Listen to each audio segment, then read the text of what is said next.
Are you just Ken? Who we all are, if we believe hard enough. Cool. Welcome to episode 43 of the official GeekSpeak podcast. I'm your host, Sean.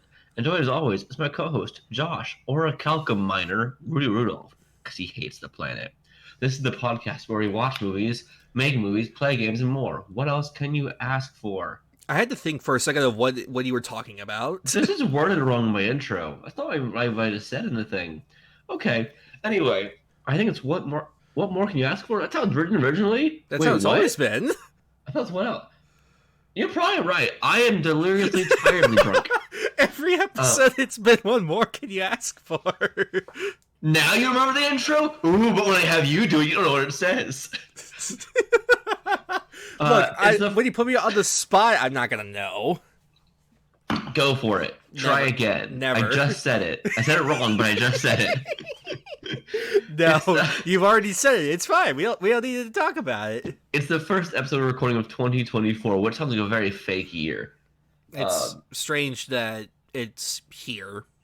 Yes. Very astute, Josh. I know how calendars work. How was your Christmas and New Year? It was fun. I got a Lego film camera set for Christmas. He got a single Lego brick. One brick. What movie? I got the Weird Al movie and the Creator. Ah! The sun got brighter. Sorry, go on. Yes, Weird Al terrifies all, as we know. Go on. I got some books. I got the Oppenheimer biography. I've got the Last Ronin comic, the first comic that I have gotten in many a moon. So I'm excited to check that out. You can talk about it on the podcast when you finish it. This is true. Cool. So most episodes of the show, we go through a different. I'll answer that question myself. I had good holidays. Woo! We didn't do gifts this year because me and my girlfriend didn't do gifts or anything because money is, I have paying rent. They had the gift of love. Oh, no. Oh, we do. What's that noise?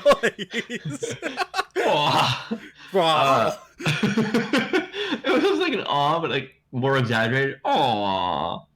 Anyway, yeah, it was fun. We watched Fred Claus on Christmas, as did you, apparently. We also watched Christmas Eve, Love Actually, as did you, apparently. I saw that in the theaters. Oh, okay. And we had sparkling cider. We had a ham. We had some good food. We relaxed. We had a nice night. And on New Year's Eve, we had a nice time too. Our friend came over. We watched the ball drop, sort of. Also, I learned that's a very American thing. Like incredible. People don't even know that phrase outside this country. What was it? Watch the ball drop. Huh. Weird. So I saw an Australian on TikTok be like, "What the fuck is someone saying? What shit is this? Why is everyone doing it? Whose kid are we looking at? This is not appropriate." Yeah, it's not anything gross. It's weird. There's in New York City, there's a ball, and it drops. That's literally it. Yep. It's a countdown to the new year. And they replay it it replays on time for each time zone. Crazy. They have it delayed by an hour on each time zone, so you can start tuning in and watch the whole thing. My friend David was actually in the Ryan Seacrest live music party thing, so he saw Jared Leto live. Jared Leto was there. Jared Leto was when his band was playing Here's Against the Mars. I keep forgetting that he started as a musician. This was actually recorded in December 2nd, so he said it was very weird wearing 2024 stuff in early December. Huh. And because all the live music stuff was pre-recorded by a while. So he saw Green Day live, a bunch of other cool artists and stuff. But he saw Jared Leto live. Crazy. Yeah, he said he did not love that part as much. And so that's kind of cool. He got to do that, and he was over that night watching it himself from the past. Anyway, I had an interesting New Year. My girlfriend's now sick, so oof, that's so fun. Yeah, most episodes of the show we'll be going to a different Disney Channel original movie, or DCOM, DCOM for short, and we'll see in a short period of time the biggest media company on Earth caters towards solely children with a large sample size. And today we watched Motocrossed. But if you're new to the show, here's how the show works. There's 4 main segments, and today we actually have all 4 segments again. I was laughing through a cough. Didn't work. And then it sounds like I'm sick. I'm not. I'm just really still waking up. So my body's like, whoa, I'm here. We go through news of the week. This time it's about 13 days instead of 7 days. Sorry. And which is helpful because it's over the holidays. Actually, was not a lot of stuff came out news-wise. And of course, there's news about geek and nerd culture, pop culture, stuff like that, movies, comics, TV, that kind of news. And then we'll go to a main topic, which today is going to be mostly Aquaman and the Lost Kingdom. We consider touching on Godzilla -1, but our thoughts will probably be mostly, it's awesome. Depends on how much we want to move away from talking about something mediocre to something really good. I have way more thoughts on Aquaman 2, probably, to say. I don't know what thoughts I have on it. Okay, and then we're going to our end segment, which is super weird stories. As Josh says, I know nothing about nothing, and he knows something about something, or something like that. Exactly. Someone put that on a shirt. But basically, that part of the show is where I tell my buddy Rudy here a super weird story about comic books or superheroes. Sometimes it's wholesome, sometimes it's problematic. Sometimes it's me reporting to him the fascinating world that he's not fully embraced yet. Josh. Yes. Are you ready to talk about our DCOM of the week? Because I have thoughts. I don't know, man. Like, I was just watching this. I was just like, I have like nothing to say about this. It's just so okay. Here's the story. You got twins, and they like motorbikes, and one. Wait, Josh, do you not know what the story is? Huh? Wait, you don't? Do you not know it's Shakespeare? Yeah, I know it's Shakespeare. I don't know what the specific story is because one of my notes was she's the man stole from this confirmed. Well, yes, it's Twelfth Night. It's my favorite Shakespeare play, so I loved this throughout. I've seen this story done like so many times, of course, in many different things, and it just didn't do anything for me. But either way, you've seen Twelfth Night many times. No, not the original. I'm talking about just like no. I mean, like I've seen She's the Man, and this is the only adaptations I've ever heard of in movies. Oh, the idea of this story I've seen done in like shows and other things like that.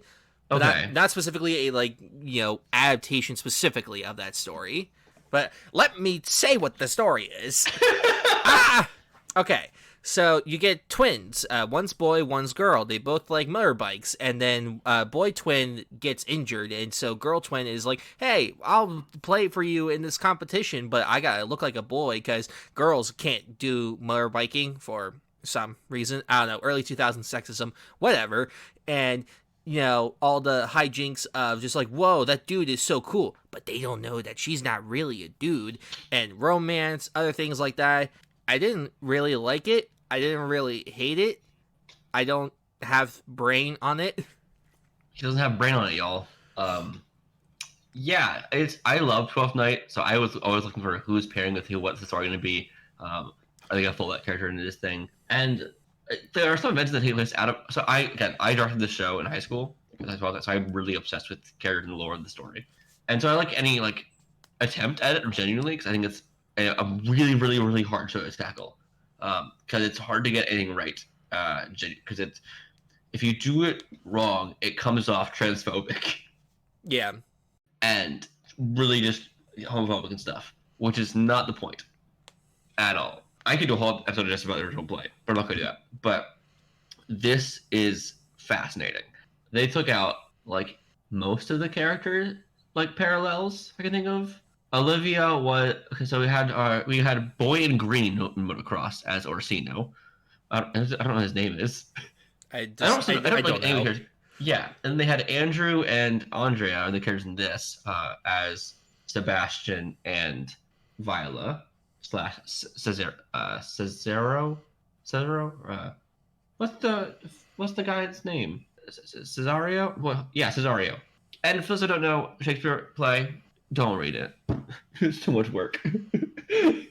Please don't read this play. It's exhausting. It's a comedy. I think this overall, I'll focus most on the DCOM though.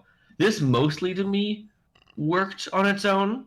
it's weird if you don't know Shakespeare. It's weirder because nothing in this follows they didn't pull enough from the play to me, so it comes off a little confusing and rushed at times. Especially the very end of this is just, oh, I like you now. Let's just change around, and everything kind of just comes together at the end. Very bizarre. They added a third sibling in this, Jason. Yeah, he knows how to fix stuff. I guess they wanted a new dynamic for the siblings. It doesn't really add much to the story, though. I don't know what part Rene the French guy was supposed to play in the story. Thank you. This random French douche shows up to like take the spot when I assume Malvolio. Go on. But it's like they find out. Well, no, her dad finds out that she's been taking the place of her brother, and he doesn't want her to do it. And so I don't know how motocross sports work exactly, but I guess it's like you're a team and you have sponsors, so you need someone to take the place. So he gets this random French douchebag that apparently I guess does it well. And he's the absolute bane of my existence. I hate his presence, and I hate his smirky French accent. Yeah, so it's Malvolio. Got it. Your passion made me convinced. But the problem for having that kind of character in this is you don't have Toby Belch or Andrew Aguchi, other characters to mess with him. And it doesn't come off. You don't have the balance of that, so he just stays smirky the whole time. Also, he's supposed to be also in love with Olivia. In this version, it's the guy in green likes. What is the guy in green's name? Motocross guy. Boy? I don't know. Horny boy? I don't know. He likes girl with brown hair. I don't know his names in the story. He likes girl with brown hair, and then he realizes once he gets her, he's like, oh, wait, I don't like you. Jason. No, that's not Jason. That's right. Dean. His name is Dean? Yeah, that sounds about right. I can't find... What's the girl's name? I still don't know that one yet. Dean is not the most interesting name. That's why I forgot it, I guess. No offense to your name is Dean. Sorry. I mean, like, in terms of a character like this, where he's supposed to be the most suave person in the world, and he looks like it's just a little odd. Farron. That's her name. That's a cool name, but I don't remember it. Farron Henderson, who also was not a character in this. She just walked by and was a girl. That's it, right? That was her character? I guess. Okay. Josh... If you've not seen, I'm gonna let you talk now. So more of the story. So your sister dresses like brother, also shaves head to try and look like boy. I think it's funny is that it convinces everyone. I mean, I do have to say, like, casting wise, like, the two actors aren't related, and like when she does cut her hair, they actually do look pretty similar. So I'll give them that was good casting on their part. There's a scene early on in this movie where they pull a genius from the movie Genius. I have to just keep switching spots around. Oh, yeah. In a shop, and they make the shopkeeper think he's going insane. It's great. And I love that. Listen, the movie is not my favorite. It's probably a C or B tier out of the ones we've seen so far. I would rather watch it again than Xenon the sequel. I think it's going to have more going on, but I just love the original play, and that's all I was looking for when watching this. So I got distracted by looking for clues of, are they going to bring in Toby? Are they going to bring in Malvolio? Are they going to bring in Mariah? Etc. And that's where my mind went. I just don't get how when Disney does a sport movie like this, they figure out how to make the sport like as boring to watch as possible. Like, I don't get the... It was filmed not interesting. No, not in the slightest. Like, it's any shots of them, like, doing the motocrossing is done at a wide angle. Then whenever it cuts to, like, a character's reaction, it is, like, such an extreme close-up of their face that you can't tell that there's a green screen behind them. It's very strange. And some of them were very weird medium shots where you couldn't tell what was going on. Like, I didn't like that. Yep. Our next film, though, is Luck of the Irish. Fun fact. Oh, I'm excited for that. That's one that I think I've seen all the way through. I think. It's been many a moon since I have. But this one, I think... Oh, you need notes? Because I wrote very few. I have very few notes, too. We're supposed to write more, but, My first note was they didn't crop this one. Now, I feel like that we've seen some of these that weren't cropped yet, but I've noticed that, like, the DCOMs that, are beloved by people are cropped, and the ones that no one talks about are not cropped. I tell you, this is a popular adaptation of the story. It is? I went to Google and looked up some stuff, and this is what it said. Then I guess Disney's just doing it at random then. hold on. I have other weird fun facts about this for you. Ready? The director of this made Johnny Tsunami, Mom's Guardian, the Vampire, and Stepsister from Planet Weird. All right then. He also made things like a movie called Meet the Deedles and Time Cop 2 with Keanu Reeves. Well, that's fascinating to say the least. Not Keanu Reeves, Jason Scott Lee. I don't know if it's Keanu Reeves. I'm looking at. Anyway, we also got other fun facts like where is it? I lost everything. Hold on. Trevor O'Brien, the guy who played Andrew, the actual brother, was in Dodgeball. Cool. Also in a movie with The Rock called Gridiron Gang. He also was in Time with Timberlake. Neat. Timothy Carhart. He's probably the most famous person in this movie. He's Edward Carson. He's the dad. He was in a lot more movies because he was an adult. Because he's an adult. Like Ghostbusters and Air Force One. But this movie was funny to you about the podcast. Scott Terra, who played Jason, the added third kid, was young Daredevil in Ben Affleck's Daredevil movie that we watched for the podcast. He was? Yep. Crazy. So that's kind of fun. You know what? Now I can see it now. This was fine. We usually give yay or nay. I'm giving it yay because I like the thing is based on. Does that actually make anything good? No. But I give it yay anyway. I'll give it a yay. If somehow I'm watching again, I don't know what situation I would be in to be seeing it again. I wouldn't hate my life. So there's a positive for you, I guess. So my kids can see this. That's actually going to get them into literature too. You can say it's based on a book, it's based on a play, but you can tell them and help them, engage in the idea of a story. That's cool. Also, I think that's a key part that's both in the original play and in this, in that when sister cross-dresses to brother, she also falls in love with a boy who is in love with a girl. Yeah. And so that's just part of the struggle. Now, in the original play, it's the actual only love triangle in history I've seen, because the girl is then in love. So we have Violet. We have our cross-dressed girl dressing as boy, who is in love with another boy. In this case, it's Dean, and then Dean is in love with Farron, right? Now, in the original play, Farron would then be in love with cross-dressed boy version.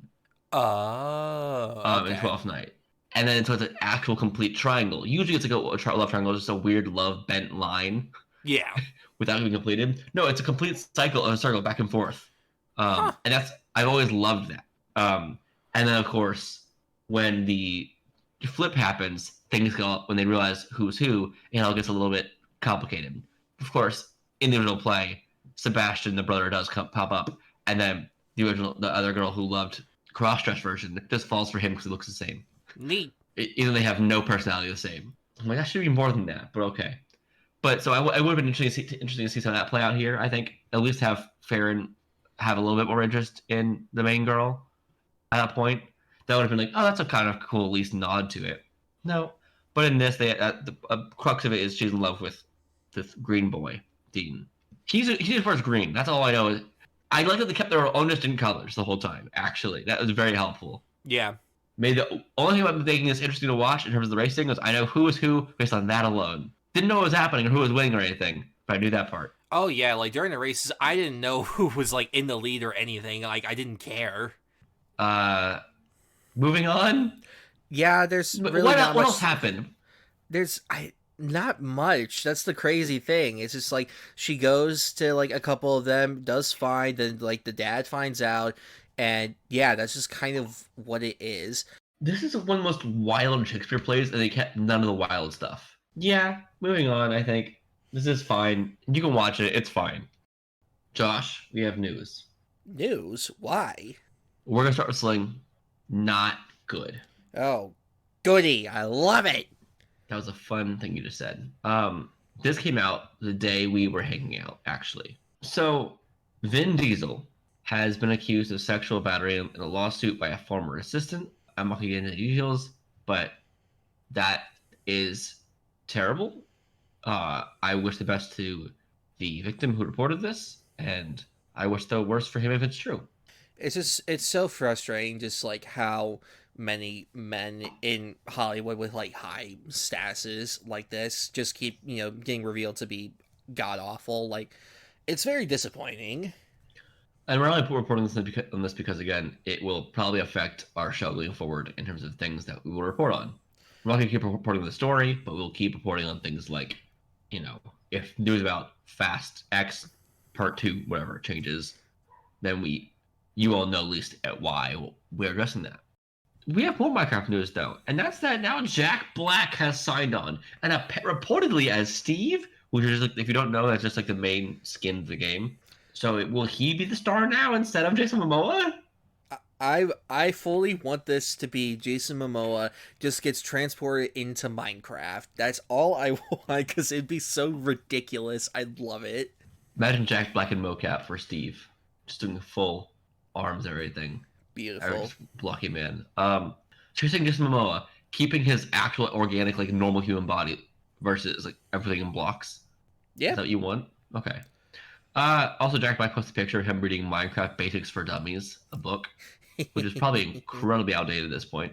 But I guess, yay, this is the weirdest casting, and it feels like it's like I see it on, like, this busing film or something. It feels like a fake news article, but it's real, and that's crazy. I love it. Yay or nay? I give it a big yay. Djimon Hounsou, which I think I pronounced that correctly. Cool actor. I like him a lot. Yep. You did watch him last night in that movie. I watched him in a movie I hate, which we'll probably talk about at some point. You hate his performance? No, not him. He's fine. I got nothing against him. I'm talking about the movie in general. Okay. Djimon Hounsou says he finds it challenging with the business side of filmmaking after previously saying how he feels unfairly cheated with the pay over his career and saying, quote, "It's not where it needs to be yet. Let's put it that way." That's fair. He is working hard, and he is not getting recognized. Like, you look at his career, like, not only does he have 2 Oscar nominations, but just, like, the giant films that he's been in over the years. Like, you think that he should be, like, a, like, much bigger actor and better paid actor than he is, and for some reason he isn't. Guardians, Captain Marvel, Aquaman 1, Rebel Moon now. Like, he's been doing stuff. The Shazam movies, like, the Kingsman, like, there's many things. Like, it's very weird. People also pointed out in the comments, here's one of the replies on Twitter about this, is saying, not just acting either. With a face like his, he should be a household name in fashion and cologne ads. Honestly, yeah, he looks like a good guy. Like, give him, like, actual advertising things, too, because that might help us, like, get his face more out there, besides makeup and stuff. Because people usually see him as, like, Korag in Guardians, or, like, in fully fish regalia in Aquaman, Yep. So, yeah, I think it's hard to recognize him when you don't know his face as much, but I know his face. He's a good actor. It's sad. He needs more money. Give him more money. Yep. Christopher Landon says he exited from directing Scream 7. Man. Fair. And the quote he said was, "This will disappoint some and delight others. It was a dream job that turned into a nightmare, and my heart did break for everyone involved." Yes, yay, good job. Literally, he was, like, such a perfect choice to continue Scream, and then all this bullshit happened. So, like, I don't blame him for leaving at all. We're not going to touch on why again. We did that before. We've already talked about it. Go listen to another episode. Which one, Josh? I know, because I edited it. It was... You got it. We're almost there. It's episode 43. The one where we talked about things. 41. Yeah. Yeah, the end of that. So, yeah. So Christopher Landon directed Happy Death Day and Freaky and Happy Death Day to You, and We Have a Ghost came out last year. So yeah, it's sad that he's not directing it, but also I'm not gonna watch that movie anyway. So Michael Mann, are you aware who this is? He's made movies that I've heard are good, but I have seen none of yet. You've not seen his movies before? I have Heat. I have the sequel book that he wrote. I have not watched it yet. There's many things by him I want to see. I just haven't yet. I will be seeing Ferrari within the next, like, day or so. Okay. Have you seen anything by Mr. Michael Mann? Ford versus Ferrari, he was an executive producer. He didn't make it, though. That's making it. No, it's not. What? You think producers don't make movies? Executive producers, it's just a credit. You think Stan Lee made all the Marvel movies? No, he didn't. Yeah, he did all the work. That's what you take credit for. Anyway, Yeah, I've not seen anything he's directed yet. I want to see Ferrari. I want to see Miami Vice. I want to see Heat. I want to see Lucky. I think he's made things that supposedly are good. Michael Mann says he's done some studies. Yeah, he's done some studies, man. He's done Uh, studies. he's done studies. He's done all the research. He's a man of the books. Yeah, he said within the industry, and people are kind of getting tired of superhero movies and becoming more interested in pictures like Heat, if you like.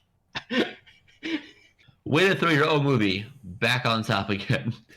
I mean, like that'd be like if like Spielberg or Scorsese did. Like who could fault him? Like I've only heard like good things about the movies that he's made. Yeah, I agree. It is funny. Like, yeah, they're more interested in my movies. My movies Yeah. are good. I don't know if he's wrong, but also I don't know if he's right. I don't think superhero fatigue is everything everyone says it is. I think people are just will wait to watch at home anything now at this point for streaming, and also are going to be you can't get by with just a good movie at this point for super movies. It has to be actually great or world breaking or something. Because like Blue Beetle, that was good, but everyone's like, it wasn't enough. I'm like, okay, so it's harder to get by with things that are just good. Yeah, I think with superhero fatigue, like I don't think it's exactly what people are saying it is. I think that like films like Spider-Verse and Guardians of the Galaxy 3 like showed that people still love and still want to see this kind of stuff, but those are movies that like have not just like a huge amount of effort put into them, but a lot of like style and flair and heart to them. Right. And like the only other comic book movie from this year that has a similar effect, I would say, is like Blue Beetle and the Marvels, but both those don't have like the kind of flair to it like the other two did. But plus those also didn't have any marketing for them whatsoever, so that's also another big factor as to why no one saw it. But also like people are expecting these movies to all make $1 billion now, and like no, they can't. The fact that a lot of them, the ones in the past did, was purely circumstantial. Yay or nay on him on these studies of his. Yeah, I'll give it a yay. Why not? Ferrari's in theaters now. Fun fact. Yes, So is Rebel Moon Part One. that's on Netflix. It's Cool. bad. So I hated it. I'm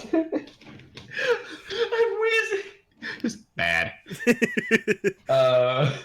Josh is very nuanced today. I just look, man. He gave it 1-star Letterboxd. Look, Snyder is someone that I have very mixed feelings on. Not as a I have person. Snyder news. We'll get to that.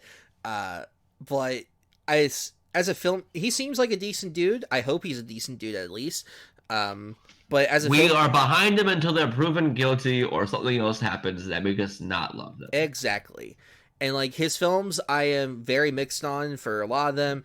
This one is bad. I very much attribute it to he was like No, Josh, it's a nay, not a bad. whatever. It's a nay. Look, he was like the head writer of this, and whenever he writes stuff, it's usually not that good. Sucker Punch is terrible. Army of the Dead survives because he's not trying to make an important movie. He's trying to make a fun zombie heist movie. And then with this, he's going back to trying to make an important movie, and it's not good. Well, he should have probably stuck with a very, very original pitch for Star Wars, and then because I think there's some things changed because he could have strayed from Star Wars. This is just a copy of Star Wars, Inglourious Bastards, like so many other like fantasy and sci-fi movies that it has nothing original of its own to say. It's God. The film also looks terrible. Like he was the DP of this one, and he at least learned his lesson from Army of the Dead, and every shot isn't in extreme shallow focus, so that's good. But it also just looks bad. Like it looks like the film negative was dipped in cat piss, and it looks awful. It's God. I could rant forever about it. I'm not going to. Maybe if we do an episode on Rebel Moon, but yeah. I don't think the director's cut can save this. There's clearly scenes missing, but it's not going to fix the poor, shallow characters. And by characters, I mean people that say words. God damn! God damn! They are not characters. Josh, if you meet Zack Snyder and he heard this, what would you say to him? I would be like, I like I like these. I would say what films I like. I would say I have immense respect for him as a visual storyteller, and I would want to just sit down and talk about his process because I'm Understand genuinely him more? curious. I want to understand the man more. I had no opinion on this yet because it's, I've not seen it. But I might not. I'm yawning and dying. Snyder news. You like Zack overall so far, from what we are aware of? He seems like a decent dude. From what we are aware of. And we've said about everyone, Zack, who's listening. I know you listen to all of our episodes. Of course. Also on comic book fatigue, Zack Snyder says he has comic book movie fatigue, saying the movies are in a cul-de-sac now. He adds they're no longer interested in and capable of telling self-contained stories. No one thinks they're going to a one-off superhero movie. I actually agree with that part more than anything else. No one thinks they're going to go. People think they're doing homework, I think, at this point. And they're tired of that. I know, like, people don't want to go see the Marvels because it's, it's attached to the wider world, it's the multiverse, whatever. People don't want to go see Blue Beetle because it's part of the DC universe and there's all this other stuff. And, like, I get that, actually.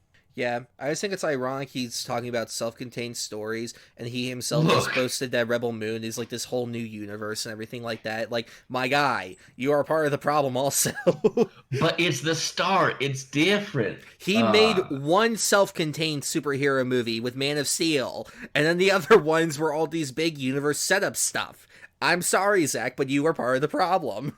Now, also about Snyder, Christopher Nolan says there's no superhero sci-fi film coming out these days where I don't see some influence from Zack Snyder. When you watch a Zack Snyder film, you see and feel his love for the potential of cinema. Do you agree with Nolan here? Look, I get they're friends, and I get friends talk about friends like this. Well, the reply says, I respectfully disagree. Like, I don't even know, like, what he means by, like, influences. Like, does he mean, like, slow motion? Because, like, the only filmmaker that does, like, big superhero, like, I don't know, like comic book iconography, like, panels and stuff is Snyder. Like, no other comic book filmmaker. Way too much, bud. Whatever! I'm editing this! Anyway, like, yes, I agree. It's I respectfully disagree, Mr. Nolan. I think I agree with him that you can see his love for the potential of cinema. That's probably true. Yeah. I believe Snyder really loves what movies can do. I love Man of Steel. Josh doesn't. I do love BVS Ultimate Edition, which should have gone to theaters out in that version of the movie. Because the extra half hour isn't the end of the world. It just isn't. I think I like Zack Snyder's Justice League. It's confusingly messy. I don't know, man. Whatever. I think Snyder has a cult now. Not in terms of him actually running a cult, but, like, he has followers that will just be an army for him. And it's so confusing. He can literally just post, I woke up on Twitter, and they would somehow spin that into that confirms that he's bringing back the DCEU. I'll give this a yay. I think buddies supporting buddies. Yay. Yay, indeed. We have Mickey as public, sorta. So, Mickey Mouse. Are you aware of who this is? The mouse man from the mouse place? Yeah, the mouse man from the mouse place. Am I wrong? I mean, is he a mouse man? Or is he just a mouse? He wears pants. You know who doesn't wear pants? Fucking Donald Duck. That's true. He doesn't. Why? He's flashing everyone. But when he takes a shower, he puts a towel down around his bottom part. Only. Look. So he's one way or the other, he's flashing us. Anyway, the original Mickey Mouse and is in her public domain now. What that means is do not use it, please. You will still get sued by Disney. Specifically, the original Steamboat Willie. Steamboat Willie. That is the one that's in public domain. If you want to be safe, just use an image. If you use just the image, you're fine. Like, do not even alter it, and you're good. Because copyright law is different than trademark law. And they still have a trademark on Mickey Mouse. And so basically, if you take off the hat, you're going to get sued. If you have a different angle, you'll probably get sued. Like, they're so ready. They've had lawyers ready for like 80 years on retainer for this, buds. Like, buds? You're all my buds now, I guess. So be careful. Because, like, yes, one image, pretty much. One film, one short is public domain. But if you tread that line too much, that's it. And can I just say, if your first thought of when something goes into public domain is to make a slasher horror movie out of it, I'm Look, sorry. that's up next. I'm sorry. You're just uninteresting. Like, it wasn't funny the first time. It wasn't funny the first time. It's not funny now. It's not about being funny. It's about sending a message. We can do this. It's a stupid message then. Speaking of which, we have a new first looking poster for Mickey's Mousetrap, a new Mickey Mouse horror movie releasing in March. They will get sued. Oh, for sure, because they have Mickey in the title. He's clearly not Steamboat Willie. Yeah. We are also getting a game not called Mickey something, but it's a horror game coming out soon that involves a dead original Mickey, kind of like animatronic thing, or whatever. It looks kind of FNAF-like. It's like something 88. I don't know. It's the problem with this that I have is not the idea itself. It's the fact that like we have other games with a very similar idea and like that takes the aesthetic of those cartoons and uses it to its advantage. So now it just feels redundant at this point. Like Bendy and the Eek Machine, I feel like is the best version of this kind of idea. And then there's this first-person cartoon shooter game that's in the style of those, and it looks interesting and it looks fun. And now with this one, it just feels like, okay, you're just copying these other games. The tagline of this movie is, "This is not a fun house." Yeah, they're getting sued. So that's so cool, right? We have news about Peter Pan is in public domain. Sorta, once again. I thought that he already was. No. Oh. Definitely not. Very hard no. The original Peter Pan book, created by J.M. Barrie, is now public domain. Which I think is also Peter Pan and Wendy. Same story. I love Peter Pan, and I am now actually considering running a feature film for this. And trying to capture the magic of the character. My goal with making it would be just convince my friend Todd he's a cool character. That's literally it. Anyway, yes, to this being public domain. But again, be careful. Disney's Peter Pan isn't public domain. Neither is the Once Upon a Time version, which is also still Disney's version. Also, if your goal with this one is to do dark and twisted, it's been done on Once Upon a Time. Don't do that. Now, you can have Peter stab some Lost Boys. That's in the source material. You can go a little crazy with it, but don't just make I'm evil and edgy now, because that's not interesting, and it's been done. Yeah. But yay, I am excited to see what this brings. I really kind of want to work on a movie version of this now that is faithful and fun. Godzilla. You're aware of the big lizard? He's tall and green. Sometimes. Toho's next Godzilla movie won't happen for a while yet. This is people who made Godzilla Minus One, by the way. Movies are the power of works. I want to have a good idea, a good script, a good director, and a good cast, and work on it carefully, because Godzilla is a character that is worth it. I love that mentality. That's for all of art, though. Cool. Yep. Jeremy Renner. He's the bowman. What? The bowman. He shoots the bow. I thought you said boatman. I mean, no, he could shoot a boat too if he tries. My first thought was no, Josh. It was a snowplow. So Jeremy Renner is returning to work just under a year after his snowplow incident. That's why I was saying that. I thought you were saying he got hit by a boat. I'm like, no, it was not a boat. It was a snowplow. I'd be more confused as to how he got hit by a boat. Look, man, it's just a challenge out there. But cool. I'm happy for him. Get work. Woo. I'm glad he's good enough to do it now. Give us a Hawkeye season 2 just to annoy Josh. If it's a Hawkeye season 2, it just needs to be Kate Bishop. No, we're gonna find Ronan. Bring him back to. I think it goes against the first season. Bring back Ronan now. Now we do have a reported potential King recast, but I'm not gonna get into that because we don't really have a good source yet for it. It's not confirmed yet. No, and I'm fine reporting rumors if I have it from Variety, Hollywood Reporter, something that's a very verifiable source. Yeah. But if it is confirmed, I think this is a pretty dope casting. We'll get into it if it happens, but we'll get into right now a different Marvel thing involving casting. Okay? Stephen Yeun, reportedly, according to Hollywood Reporter, has dropped out of playing Sentry in Thunderbolts due to scheduling conflicts because the strike has pushed back so many different things. This sucks. Yeah, I get that reason, if it's true. I saw someone trying to report fake, like trying to spread misinformation about this, saying he quit because he read the script. And people were like retweeting and stuff like that because they just didn't look at the source. I want people to read the sources, please. But yeah, I give this news a nay. It's sad. I thought it would be really interesting casting. People are mad because he was also not a white man for the character for the part. Like I don't care. Yeah. Give him a DCU role. That's starting up. We got potential. Every character's open at this point, pretty much. Make him Batman. That would be an interesting choice. So Sentry is no longer going to be Steven Yeun, if he ever was going to be in the first place, officially.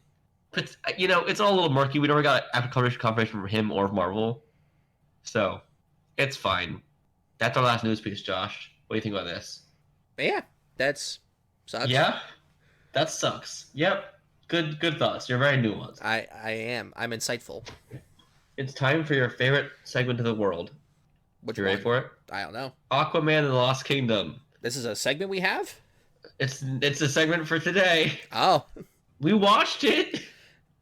Yep. The DCEU goes out with a very mild whimper. I don't think James Wan is entirely the fault of this, but I don't know who is. It's definitely a script thing. That's for sure. For the record, Josh and I both didn't hate it. I have very mixed feelings on it. Yeah. There's stuff that I like, there's stuff that I didn't like, and the stuff I didn't like mostly revolves around the script. I was with my girlfriend Nicole, and afterwards she's like, "Oh, this is fun," but she also said that there are parts where would want to fast forward through, and there are parts where if she was watching at home, she'd be on her phone. I'm like, yeah, that's fair. Yeah. It's so funny, and we'll get into this, but it takes a story that should be, like, very simple and straightforward, and for some reason makes it so overly complicated for not... Or a Calcum! Yeah, like, for really no reason. I don't like that the message of the movie partly is help the environment, but they caused the problem in this movie. Like, it should have been that the environment's just getting worse because of human beings and what they're doing. It's very strange because, like, the first movie also tries to tackle it, but it also just completely forgets to tackle it. And, like, this one, they're just like, all right, we'll actually tackle it. And they don't do a good job at tackling it. Also, for going to this is non-spoilery first. We'll say this is spoilers at a certain point. Yeah. You'll be safe. And if we spoil it by accident, you can skip whatever. You know how it works. Yeah, there's timestamps down below every episode. I didn't put that in the notes so I actually say that on time one time. Yeah, the first movie, I'm also confused because they brought up the fucking environment stuff, which was important, and Orm was going to wage war on the surface world to try and fix this problem. And then Aquaman defeats him, and they never address it again. Like, that's still a problem, bud. Yeah. And in this movie, it sort of continued like that. Like, it's still a problem. We need to find a way to surface and actually find a way to fix this. That's not what it's about. It's about Black Manta. He wants revenge. Finding a magic stick. Yeah, found a magic stick. Black Manta finds a magic staff that's evil, and he wants revenge, and the staff makes it the most complicated revenge story I think I've ever seen in my life. That being said, the magic stick, his Black Trident, is the same as Loki's scepter. It's also a FaceTime call with a weird thing from space. That's why they say Loki. Okay. You just got that? I didn't understand it. I was like, why are they referencing Loki? This makes no sense. It's the same exact thing. Okay, then. They were trying to lampshade it, but it's like, hey, it's a reference, but now we're addressing it. Patrick Wilson is fun in this. He's a completely different character from the first movie. Yes. He's not the same person, but he's fun. I will say, like, I very much enjoyed the story of, like, these two brothers that hate each other had to learn to work together and everything. I think that Jason also, and Patrick... not a spoiler, that's in the trailers. Yeah. I think Jason and Patrick did really good with that. Can you answer me one question that has never been answered, really? Probably not. Okay, cool. But go on. What is Arthur's personality besides I'm relatable? His personality is my man and Yahoo! Yeah, he does the goofy scream a lot. Yahoo! I would say the first movie, he has more of a personality, like with the, Yahoos and stuff added to it. With the Yahoos. Does he though? Because from his beginning, it was a BVS. I'm a serious and broody, and okay, before BVS just poking with a stick at a camera and swimming away. So Justice League. Justice League. It was I'm broody and I'm drinking alcohol and get splashed by water. Actually, sorry, that's the trailer. In the movie, he's also I'm relatable cool guy. Okay, which one are we talking about? Justice League or the Snyder Cut? Both, honestly. He doesn't have a personality in his movies. He's just Jason Momoa having fun. Is that enough for a character to personality? I don't know. I mean, I didn't hate watching him. It's more character than all the characters in Rebel Moon. See, I find ways to tie things back. And then in stuff like in this, he's just like, eat a cheeseburger, man. Eat some fries and a beer. It's like, what? Yeah. What? I'm the ultimate dad. Look, I have a kid now. I'm a dad. Yeah, if there's any major complaint I have, and there's a lot of complaints, the humor in this sucked. Like, there's very rarely ever a joke that got more than, like, a slight snicker out of me. Most of the time, I was just like, they're trying to be funny again. Please stop. Did you stay for the credit scenes? I didn't do that. It was one mid-credit scene. I know. And it's just, I know what it is. What a final image for the DCU to go out. We'll put that in spoilers because it's funny to talk about later on. My friend Sinjin's review, who couldn't hated this movie. He wanted to be on this episode but couldn't. Also, I agree with almost every one of his points. Still, he's not wrong. He's wrong with everything he said in it. But I didn't like. I just thought it was more fun. So that's literally like I thought this was more fun than what he said. He got a half a star. His first line of this is saying not to be dramatic. But that was one of the most abysmal movies I've ever seen. He also told me later he would have given it a 0 if he could have. There's bad lines in this. The dialogue sucked. It's a bad script. This is the biggest problem with it. Not only is the story so overly convoluted, it's just like the dialogue is not good. Momoa's the writer on this? He has a story by credit, so I don't know how much. James Wan. There's a lot of writers in this. 1, 2, 3, 4, 5, 6. If you count one in Momoa. There's an original writer and then other people who are writers. Interesting. Yeah, it's definitely one of those movies where you can tell it's just it got put through the ringer so many times, and I have no idea what the original vision of it was. The original writers also wrote Aquaman King of Atlantis, the weird green and yellow chibi short stuff. Interesting. It's not a short. It's a it was on a Max. It was like the Yahya Abdul-Mateen needed to do more of this. That's what I'm saying. You have this fantastic actor with such a already fully established character. I'm gonna kill Aquaman and everything he holds dear. And look, it's a basic revenge plot, but I'm fine with a basic revenge plot. It works. It worked in the last film. And it could have worked here, but they made it too complicated. I liked last time that he had nothing, that he had to ask for help. And this film was I have a crew and I'm paying them a minimum wage, and we have a ship and a mine and a rig, and everyone's got guns and weapons. How are you doing this? That was before he got the Trident. Last time, Atlanteans funded him. I don't know. What?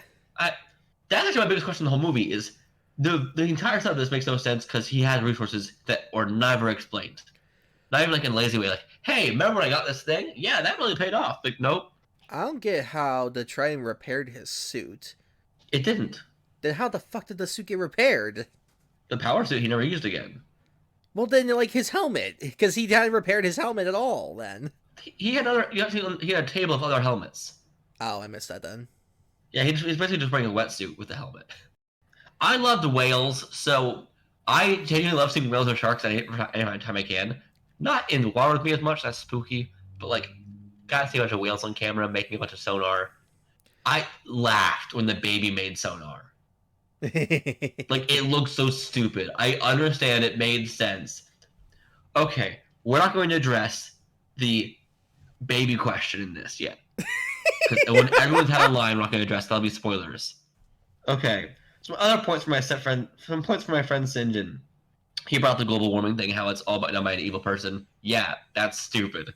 Also, the main theme of family, brotherly bonds, and like Orma's in prison for a year and like beaten and abused, like starved and stuff. And at the end of the movie, Aquaman's like, "I told you, I'm always there for you." No, you were not. It was the weirdest thing in the country. That's my first thought in the movie too. Like, what do you mean you're always there for him? You let him rot Yeah. for I think years, plural. Also, Aquaman struggles to the political side of being king, and the council vetoes every decision he makes, but he does whatever he wants anyway.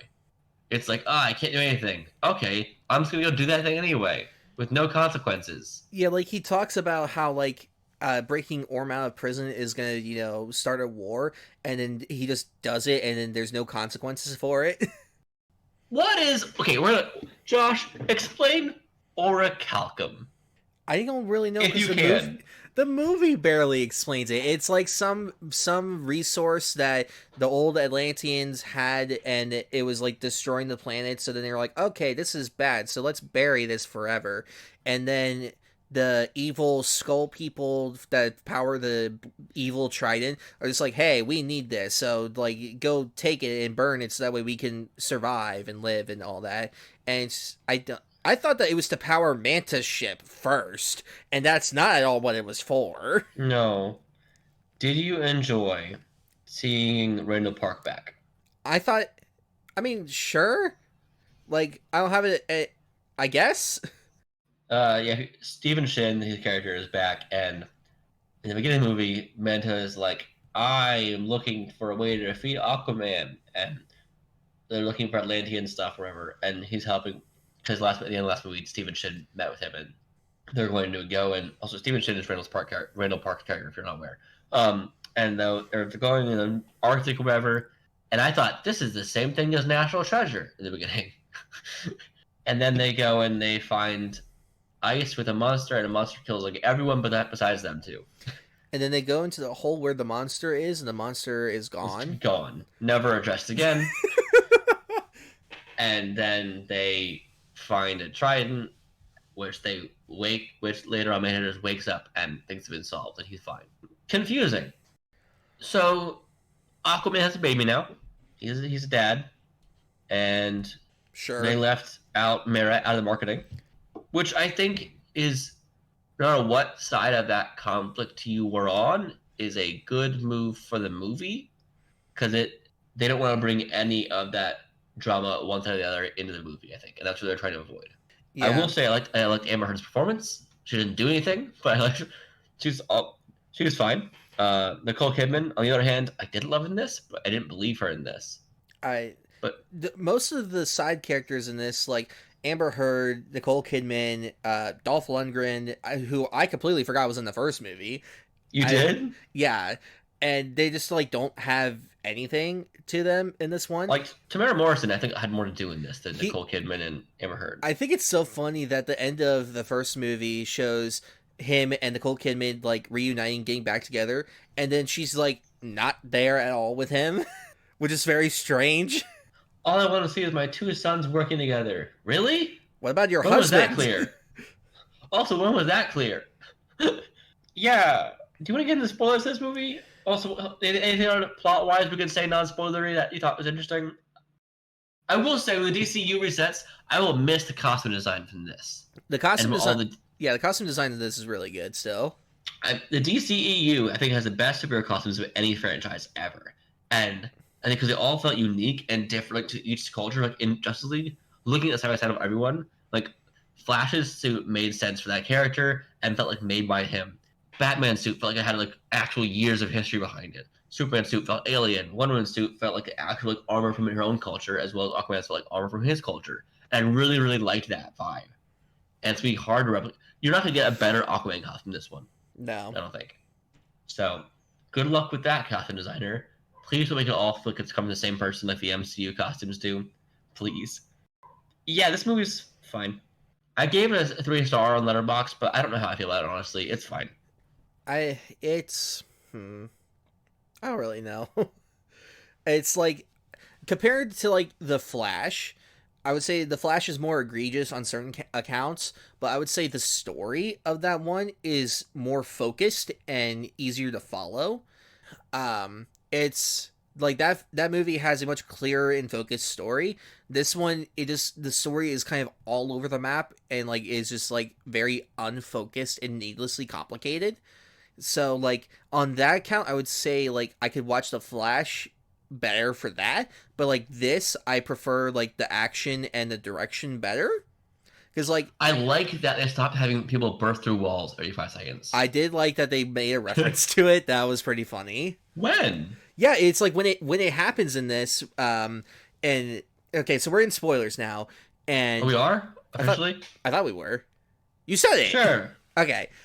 So it's like when Orm and Aquaman go down to like Manta's place where he's got like all the minerals and stuff, and Randall Park is like explaining like what's happening. There's an explosion that happens, knocks him down, and then Aquaman's just like, I hate when that happens because that happened all the time in the first. All the time. Yeah. Also, if you thought that Marbles was worse than this, you're crazy. You're dumb. No, hold on, Josh. No, Don't you're just dumb. insult. No. Damage control, please help.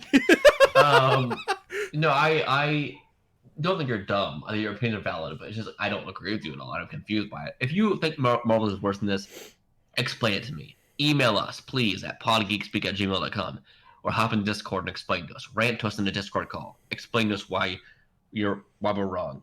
But also, there's a Discord in the description of the episode, as well as our email and Twitter and stuff. I quote Jason Momoa from the press tour saying, "It's not looking too good." That's my review, Josh. Now, this movie, I'm confused. A lot of it, I'm confused. I think the first one had a much tighter script. So, which is also funny because it also had like, I wouldn't say complicated script, but it had a script with a lot going on. Well, it was straightforward though. Like the entire plot was simple overall. It was the story of King Arthur. That's what it was. This one is not that, and the story of this is Arthur's baby dies. No, Arthur's baby should have died. That's my new take for the day. Like, I mean, if we're being completely honest, I think that would have been like that would have made this stand out a lot. And would have given like Aquaman like a much better reason for going after Manta and everything. And they don't even follow through with killing his dad. Like Manta stabs him, and then he's like, he's fine. I'm just like, wouldn't you want to kill his dad? Like the same thing that happened to you? I don't know, man.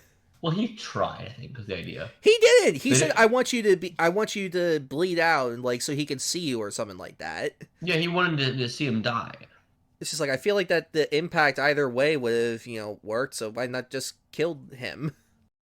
Yeah, this movie. I don't know, man. I am tired. Okay, I do have thoughts. The plot of this movie, which is not the same as the trailers. The trailers made it seem like a much different story, honestly, to me. The trailers made it seem like a much more simple revenge story. Yeah. Like, very simple. I'm not mining for Orichalcum to build an underground empire of demon people. That's weird. Not needed. I don't think this movie feels like an Aquaman movie. If you take out that character and keep the exact same story, and you could attach this to any character. It's such a generic plot. I wanted more out of that. I wish Aquaman was blonde. Still a problem for me. I think if there's any positives I have with this is that James Wan understands that this is like a comic book movie, and so like not only is there like just weird visuals and stuff, there's also just weird shit in this. Like the prison that Patrick Wilson is held in is in the middle of the desert, guarded by skeleton people that drink blood. Like, that is pure comic book insanity, and I love it. And I feel like that he and James Gunn are the only directors working in this field right now that understand this insanity, and I appreciate that. Everything in the Orichalcum mine looked plastic. It was a set. I was happy that there were sets in this movie. Yeah, but it still looked fake to me. It not really bothered me. I don't care. I prefer it over just CGI nonsense. Cinder just messaged me saying, if Aquaman 2 had 0 haters, I'm dead. Yeah. Let's talk about the plot of the story. So it opens with Arthur doing a narration again, like the last movie. And this time, we don't have the moment of Kid him going, you mean she was executed? Because of me? Whatever. We don't have that moment. We don't have Willem Dafoe anymore because I guess scheduling conflicts made him not in the script. Yeah, Willem Dafoe couldn't be in this for like scheduling conflicts, so they're like, all right, he's dead now. Dead. I'm just like, oh, well, okay then. You'll never come back now. Well, now he really won't because this is a dead series. The plot is we have narration with Arthur talking about how now he's the dad and the king, and he hangs out his armor to dry for no reason. Was it supposed to be funny? It didn't work. It didn't make sense. Like most of the humor in this, he gets peed in the mouth twice in this movie. Once by an octopus. Never mind, he gets peed 3 times in the mouth. Where's the other 2 times? He got peed in the mouth by his son twice. Oh, I was referring to the octopus. Okay, yeah. Yes, reminded 3 times. The octopus is fun in this. But so the story opens with Arthur talking about his day. I'm a dad. I also live with my parents still. Parent, singular. No, parents. He splits the time difference. He's in Atlantis and his dad. He's still a child of divorce. Going back and forth. No, it's not divorce. It was just like they were forced to be separated. Look, man, I don't know. Do you hear yourself? Yeah, but he's basically a child of divorce, going back and forth between houses as a grown man in his 40s or whatever. And his wife also lives with him in both houses and their baby. Weird scenario. You know, I would probably just stay living at Atlanta. I think he's just visiting his dad, but it comes across like I'm living there too. I think he's living there. I think he's is he just living there and being a king down below, is on like, you know, going to work 9 to 5 down below in the water? I guess. Weird vibes. And then he's like, this is the best thing in the world. Sometimes though he pees on me. I have to dodge that. And he doesn't. Ever. And that's the plot of the movie. Oh, also Mantis mad at him, like I explained earlier. Met with Stephen Shin. He got a thing called orichalcum. Dumb name, but better name than unobtainium. Yeah. Yep. Orichalcum also, I think, is something from the comics as well. I'm pretty sure. So I at least like that they actually picked something that's not original. Yeah. Dying. Hold on. Orichalcum is also an actual mineral, a separate thing. Huh. Why would you name something after a real ore? What? I don't know. I don't know, man. I had spoiler thoughts, but I don't remember anymore. I guess, yeah. The question of everyone on Twitter was the baby die? Because it looked like he was gonna die. No. And I think that the movie should have been written a lot differently, where there's no weird empire of dead people. I think Manta should have had maybe 3 people on his side total, not an army, or at least show that he's been building up an empire. Say how he did it somehow. Or like all he has to do is like get some Atlanteans that don't agree with Arthur as king and want to destroy the surface, and like just get them to his side. Like there's very basic and simple things that it seems like they should have done and then they didn't. I don't know. It feels like that because this has been delayed so much and was God knows how much was reshot. Yeah, listen, where were the Batmans in this originally? I don't know where they would have been. Maybe the ending? Because this had originally Michael Keaton in it, and then Ben Affleck, and now neither. My guess would be the ending of when, you know, he goes to the surface world and reveals Atlantis. It's like, we're going to work together. That'd be my guess. Other than that, I have no idea. Because my thought in the movie was also like, you know what would have been helpful? If he called the Justice League to help him. Superman, Batman, Wonder Woman, anyone. Maybe not Flash, probably would have been helpful underwater. I feel like I think most of them, though, probably couldn't have been the most helpful underwater. I think Bruce has a lot of different ships. Okay, Bruce, yes. Most other people, not really. Introduce Hal Jordan in this movie. Sure. Bring him underwater. Oh, at the mid-credit scene, he had a cockroach, right? Yeah, because there's a joke that because they're walking through a forest and Aquaman gives Orm a cockroach. It's like, this is the shrimp of the land, and Orm, eats it and he likes it. And then he's having a burger at the mid credits, and a cockroach walks on his table and he puts it on the burger and he eats it. And that is the final image of the DCEU, which was never even officially named. It was named that by like someone online. I have no idea. How do words get made? Yeah, it's a sad image to leave the whole universe on. It's also sad to me that this is how it ends. I wish it was better. It's such a nothing movie. Like, not much of consequence happens in it, and it's just not an interesting story either. The only thing that really saves it is I like these actors, and I like James Wan's direction, and it was a pretty movie to look at, but just I barely remember what happens in it. Apparently, Martin Short was that weird fish gangster man, which I didn't know until the credits happened. Thank you! Okay, I thought it was him. The voice. I'm like, this is too familiar. I kept hearing the mop line in my head. Yeah, very much. Why did they do Jabba's Palace? That was weird. They did the Jabba's Palace scene. It's a fish casino, though. Again, that's weird bonkers shit. I like it. But it was Jabba's Palace. What do you mean? I'm not saying it wasn't. I'm not disagreeing with you. I'm just saying that it was giving me something to look at. That's fair. We got the canyon crawlers from Avatar: The Great Divide in this, crawling up the canyon. Oh yeah, that's right. That was interesting. I really liked the fact that Ocean Master Orm couldn't run. That was a good joke. I like that. It's like, you don't do this much. I'm usually underwater. Because it's fair. It's a skill you wouldn't know. There's actual skills like that you would have no idea how to do. And I like that. That was funny. I don't know, man. I want a burger now. Good for you, man. This movie made me want a burger. Think about it. I hope you don't put a cockroach on it. You can't control me. I'm concerned now. Would you watch a third one? If this was continuing, would you enjoy a third one? If it had a better script, then yes, because I like these actors and I like James Wan's style for it.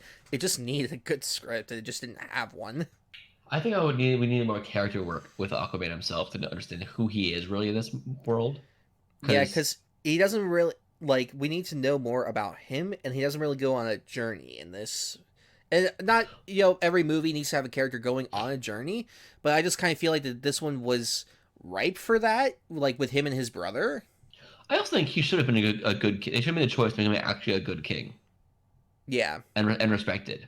Because, like, in the last movie, let's compare us to Black Panther. Because they pull Wakanda for Black Panther at the end of this movie. And they open up Wakanda to everyone. Oh, yeah, that's right, they did. This movie is just derivative of all of other things. I watched it the whole time while watching it. But the thing is, when T'Challa, when Killmonger won the challenge, a lot of people respected him. When T'Challa beat him again, a lot of people respected him. I know everyone respected Killmonger, of course, because he did insane things. But I mean, like, I like the idea that if you follow the actual rules and prove you're a good leader, like for instance, T'Challa, proves he's a good leader, won the challenge, did well. Give it to Aquaman. Make him a good leader. Show it. Or Shuri, good leader. She took over Wakanda with M'Baku, and no one questioned her decision making. Let us just have Aquaman be a good leader who's respected by his people, please. Like, that would have been actually a really helpful thing, and it would have let the story flow a lot better, I think. Like, you could have some minor conflict from the council or whatever, like a tiny bit, but I don't know. It feels weird to me to have the King of Atlantis not be liked by his people and a movie all about him, when, like, that should be the central focus. Like, that's not a conflict we needed to add into this movie. Josh, thoughts? It's there. It's another movie. There's not really much to say about it. If you go see it and you want to see it, you might like it. If you have no interest in it, I honestly can't say that there's anything that will make you like it. I don't know, man. Although Arthur this time does save Manta. It tries to, and then Manta pulls a Zhao and kills himself. Yeah, but it's also it was also funny watching this, because most of the time when he's fighting Manta, like, Manta still isn't doing great, Like he like barely survives by the skin of his teeth, even with like the power of the trident. It just made me realize like he was more formidable in the first movie than he is in this one. Can I tell you the funniest part of the whole movie? The one thing that made me laugh a lot. What thing? Aquaman threw the black trident at the Crypt Keeper bad guy. Okay? Mm-hmm. He caught it. Aquaman thought, fuck it, I'll do it again. You see, Aquaman then threw his gold trident, and it worked this time. He pulled a Robin Hood. Yeah, he split the arrow down the middle, broke the other trident.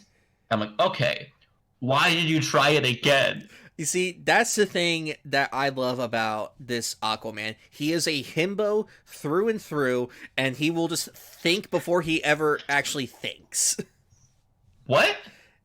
He will think before he thinks? Let me rephrase. He will act before he thinks. There you go. He will think before he ever actually thinks. Yep, that's Josh's brain today. So I think that was the dumbest thing, and I laughed, but like, what the fuck is your plan here? Throw it. Fuck, it didn't work. Next Turn plan. again. Do it again. What if that one didn't work? Yeah, that's your only weapon left. Let's get rid of that one, shall we? He'll just go up and start punching him. The last movie, the villain was main villain, Orm, side villain, Black Manta. In this movie, it was main villain, Black Manta, side villain for like a minute and a half, Orm, when he had the Black Trident. I thought, are you really gonna do this? Are they really gonna have him be evil again? I'm like, I'm glad they didn't make him evil again. I wish they just had it not. Also, the power of brotherly love saving him was so fucking stupid in this movie. Because you don't know each other at all. But he calls him brother. brother. The two memories they played was the half a second from Aquaman 1, where they're like, good luck or whatever. And then 1 second from this, where their mom is saying, hug me. You know, your dad just died. Pretty much. It's like, this is not the brotherly love moment that should snap him out of this. I don't know. Maybe don't do this for our mom. Something like that. Not, I love you, brother. I helped you be trapped in prison and abused for years. Weird vibes. Just kill the baby, man. That's how I want to end this part of I just kill the baby.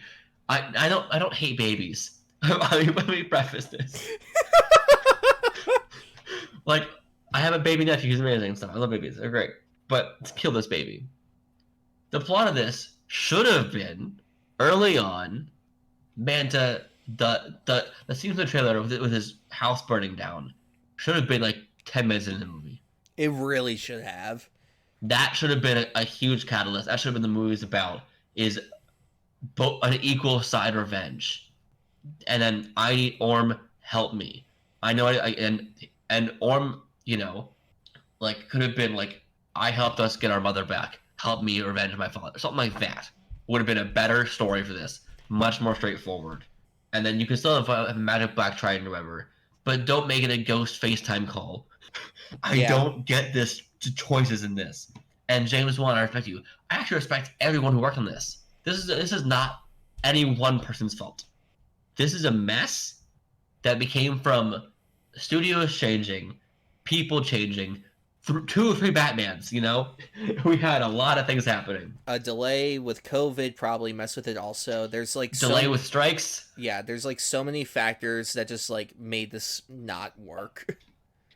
At the end of the day, I'd probably watch it again. I'm in no rush to watch it again. I kind of want to force Sinjin to watch it again.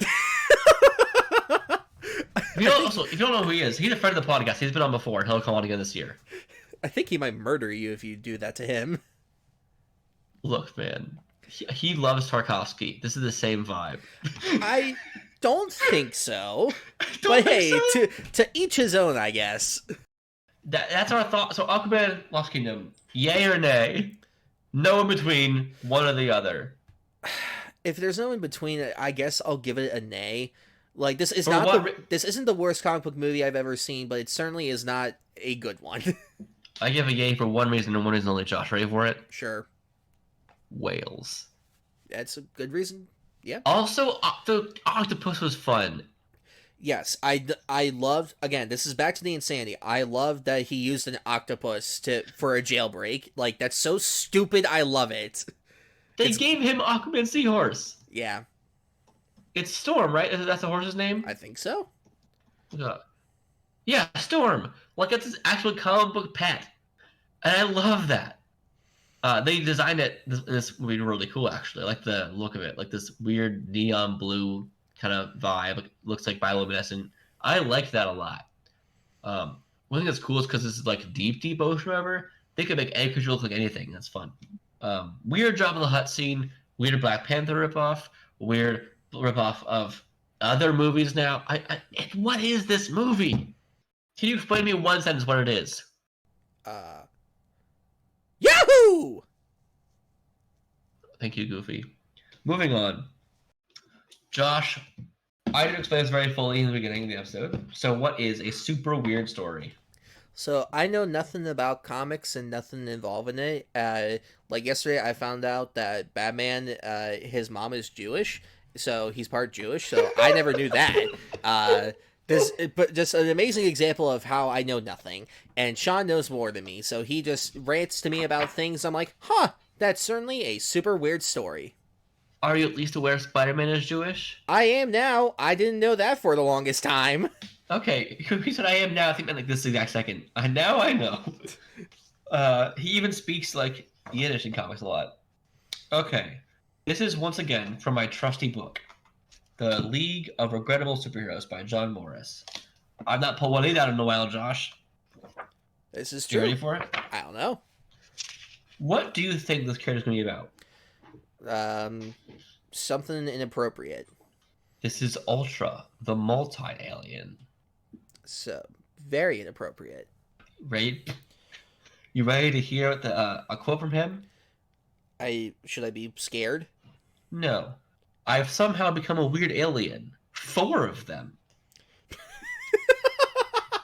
You know what? Me too, bud. If I became a weird alien that there was 4 of, I would react the exact same way. Okay. So, Ultra, the multi-alien, debuted in the 60s. Can you guess to what company? DC. Yes. Ha! I guess I picked a DC character because Aquaman is DC. And the DCU is starting up, bringing Ultra, the multi-alien. Debuted in Mystery in Space number 103 at DC Comics, November 1965. Created by Dave Wood and Lee Elias. Okay. So, he can fly like a bird. He has magnetic forces, lightning powers, and super strength. All because 4 different aliens have 4 different powers, and he's all of them in one person. Sometimes his body is split into 4 parts. So not 4 separate people, but 4 parts? I'll show you a picture, okay? I need to know. And I need you to describe what you're seeing on the page. Oh, boy. Like his body is divided into quadrants. Sending this to you now, Josh. Here we go. Enjoy that image. So he's got a chicken leg, a big bird leg. The left half of him is Dr. Manhattan, and then the right half of him is Bigfoot. But green. I guess. And the big bird part is actually lightning. Okay. Okay. See, it says dazzled by his lightning powers. I mean, I guess this is creative. Also, he's wearing tidy whities. He really is. Okay. So in the mid-60s, the space race between the United States and the Soviet Union was very much in the minds of, well, everyone. Sputnik, Yuri Gagarin, and space dog Laika were practically ancient history. The moon landing was still half a decade away, and so 2 of the great superpowers were competing to rack up as many interstellar firsts as possible and come out on top. It only makes sense that superheroes would make a race for space as well. Fascinating. Of course. Notable crime busters who frequented DC's comics of the era included Flash, Adam Strange, the Star Rovers, Futuristic Mystery Man, Space Ranger, Star Hawkins, and Space Cabbie. That's a character, yes, Space Cabbie. outer space was so intriguing to people they needed a space cabbie. So, but the weirdest of all of them was Ultra the multi-alien. Capturing the jet age appeal of the daring test pilot, Ultra's alter ego was the unlikely named Ace Arn. The man that you see behind this picture, this ginger boy, is named Ace Arn. It's a great name. He's a space fighter from the not-too-distant future whose rocket crash lands on a strange alien world. Ace then stumbles across 4 otherworldly criminals in the middle of an arms deal and becomes a simultaneous victim of the questionable quartet's strange ray guns. I'm confused by this already. Because why do they all getting shot turn him into them? How would it not? Naturally. Okay. See, their brand of gun was designed to transform the target into an obedient member of the shooter's alien species. How convenient. How convenient. Struck by all 4 at once, Ace is transformed into 4 aliens in one, with one each quarter of his body differently transmuted. His left leg being a blazing lightning bolt possessed by electric powers, his right leg a feathered talon that grants him the power of flight. Imagine it being able to fly from one leg. That's like Hermes shoes, but only one shoe. Yeah. That seems awful. It can literally, on the thing, you can see there's like one Hermes wing. And then, of course, on his right upper body, it becomes along his right part of the head, becomes a shaggy mess of powerful green muscles, like the Hulk. Okay. And his hairless blue left side is now possessed with tremendous magnetic powers. Alien abilities notwithstanding, Ultra resembles a mixed-up box of puzzle pieces. Likewise, he assembled his superheroic pseudonym by making an acronym of his assailants' home planets: Ula, Laru, Thraga, and Raygun. Sticklers will want to know that the final A is taken from Ace Arn's own initials. Oh yeah, there are sticklers to the character, apparently. Newly dubbed Ultra turned tragedy into opportunity by using his tremendous powers as a scourge against intergalactic crime. Well, for a little while anyway. After 8 issues, the comic in which his story unfolded was canceled, and Ultra was retired. The multi-alien is occasionally revived at parent company DC, albeit indignity heaped upon indignity, usually as a butt of a joke. So, I think this character actually has potential. I think the idea of having someone that has, like, basically kind of like super It's Skrull-ish. Kevin Levin. It's Kevin Levin from Ben 10 original. I think characters like that are always, like, neat and interesting. And, like, I think if DC brought him back, I think that could be interesting. So, fun fact, he's actually come back a few times. Oh. Like, in the New 52, he was reestablished as a result of an experiment on Lord Bythe's, in which he combined the DNA of alien prisoners in an attempt to create the Slayer of Worlds. So, like, they actually have used him occasionally.